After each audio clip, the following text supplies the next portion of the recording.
चुगलखोर पड़ोसन। क्या कर रहे हो? छत पे जाके अखबार पढ़ूंगा। बस यही करो। तुम्हें पता भी है कि बहू क्या गुल खिला रही है? उसने नया फेसबुक अकाउंट बना लिया है, रोज 10 फोटो डालती है। हमारे परिवार की तो नाक कटवा देगी ये। और तुमको ये बात कैसे पता चली? अरे पड़ोसन ने बताया, उसकी बहू भी फेसबुक पर है ना, तो उसको पता चल गया। हाँ हाँ, जैसे तुम तो बहुत भोली हो। पड़ोसन रोज सास को उसकी बहू के नाम पर भड़काती थी। आज तो आपकी बहू कह रही थी मुझसे आके कि आप दिन भर खाती रहती है, खा खा के घटोत्कच हो गई है। क्या? उसने मुझे घटोत्कच बोला? अरे वो खुद ना कटी सुपर्णखा है। आप कह रही हो तो सही होगा, लेकिन आप उसको बताना मत कि मैं ये सारी खबरें आपको देती हूँ। शाम को जब बहू पड़ोसन के पास जाती है, आज तो तेरी सास तुझे सुपर्णखा कह रही थी, कल ताड़का भी कह देगी। पता नहीं इतनी अच्छी बहू मिली है, फिर भी वो तुझे राक्षसिनी क्यों समझती है? आप कितनी अच्छी हैं। आप मेरी सास की हर बात मुझे बता देती हो, वरना मुझे पता ही नहीं चलता कि वो मेरी पीठ के पीछे इतनी बुरी बात करती है। चालाक पड़ोसन रोज ही दोनों सास बहू के सामने उन दोनों की ही बुराई करती और चुगली करके बातें बताती थी, ताकि दोनों में हमेशा लड़ाई होती रहे। आपने तो बस छत पे बैठ के अखबार पढ़ना है और चाय के घूंट पीना है। बहू की वजह से मुझे तो जहर के घूंट पीने पड़ रहे हैं। कल वो मुझे मोटी घटोत्कच बोल रही थी। तो तुम भी तो उसको नाक कटी सुपर्णखा बोल देती ना। हाँ हाँ, वही बोल दिया मैंने उसे। आप मुझे कितना समझते हो? बहुत अच्छे से। मुझे वो ये बात पड़ोसन ने बताई ना, वही तो है आपकी शुभ चिंतक। पर मैं इस बहू को ना सबक सिखा के ही रहूंगी।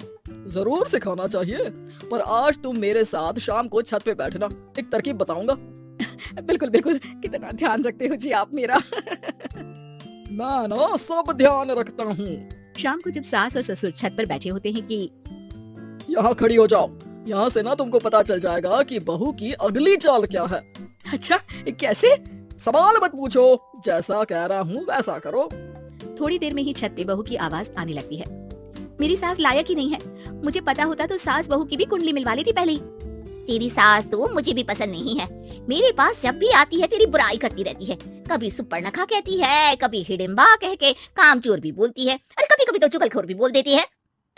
काश आप जैसी होती मेरी सास। ऊपर छत पे पड़ोसन और बहू की आवाज सुन के सास के होश उड़ जाते हैं। समझी? जी समझी। सुबह तुम्हारे सामने ये बहू की बुराई करती है और शाम को बहू के सामने तुम्हारी। मतलब आप सिर्फ अखबार नहीं पढ़ते, सारी खबरें भी रखते हैं। अब तो इस पड़ोसन को भी सबक सिखाना पड़ेगा। शाम को सास बहू को जाके पड़ोसन की साजिश के बारे में बता देती है। हाँ, मुझे माफ कर दो माँ जी। तुम भी अपनी माँ जी को माफ कर दो, इन्होंने भी तो तुमको बहुत कुछ कहा है। अरे बस बस, अब ये सोचो कि पड़ोसन को सीधे कैसे करना है। अगले दिन सुबह पड़ोसन सास का इंतजार कर रही होती है, लेकिन वो देखती है कि वहाँ सास और बहू एक साथ आ जाते हैं। अरे अरे, आज दोनों एक साथ। हाँ, सोचा कि बहू की पीठ पीछे बुराई करने से क्या फायदा, मुंह पे ही बोलती हूँ मैं। हाँ, मैंने भी सोचा आपको 2 बार मेहनत करनी पड़ती है, एक ही बार में काम खत्म कर लोगी। हैं? वो मैं आप लोगों को कैसे पता चला?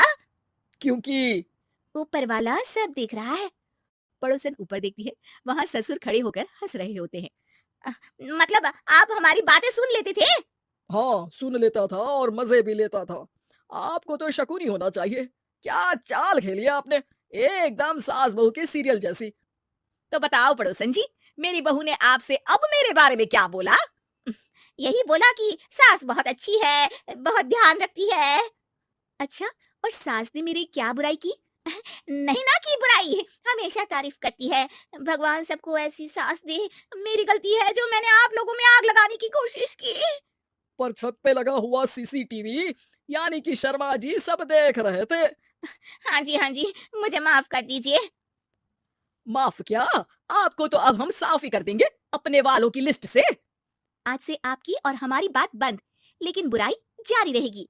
अब आपकी हरकत के बारे में पूरे मोहल्ले को बताना तो पड़ेगा ना आंटी जी।